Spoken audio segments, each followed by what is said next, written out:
5 August Sheikh হাসিনার সরকারের পতনের পর সরকারে থাকা কয়েকজন প্রভাবশালী মন্ত্রী ও নেতার অবস্থা জানতে আগ্রহ বাড়ে সাধারণ জনগণের।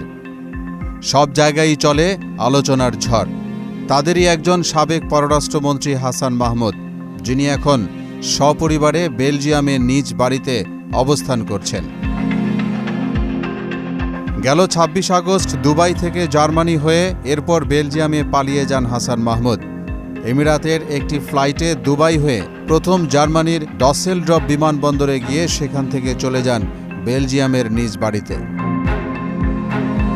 দুদকের আবেদনের পরিপ্রেক্ষিতে আদালত 2 সেপ্টেম্বর হাসান মাহমুদের দেশ থেকে নিষেধাজ্ঞা দেয়, কিন্তু নিষেধাজ্ঞার সপ্তাহখানেক আগেই তিনি দেশ ছেড়ে পালিয়েছেন। বর্তমানে বেলজিয়াম থেকে তিনি মোবাইল ফোনে নিয়মিত যোগাযোগও করছেন দেশে থাকা ঘনিষ্ঠজনদের সঙ্গে। এখন জনমনে প্রশ্ন, সরকারি এত নজরদারির পরও কিভাবে তিনি বেলজিয়ামে পালিয়ে গেলেন? যদিও সে প্রশ্নের উত্তর আপাতত জানা নেই কারোরই।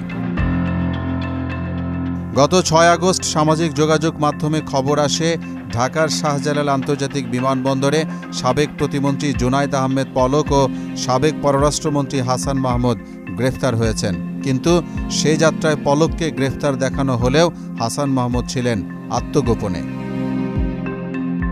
জানা যায় 26 আগস্ট বিকেল 2:45টায় হাসান মাহমুদ বেলজিয়ামে পৌঁছেছেন। সেখান থেকে বেলজিয়ামের বাড়িতে পৌঁছে দেন জার্মানি আওয়ামী লীগের সাধারণ সম্পাদক মোবারক আলী ভূঁইয়া বকুল। এদিকে সরকার পতনের পর হাসান মাহমুদের বিরুদ্ধে ঢাকা চট্টগ্রামে করা হয়েছে বেশ কয়েকটি হত্যা মামলা। মোহাম্মদ ওয়ালিউল্লাহ, মোহনা ডিজিটাল।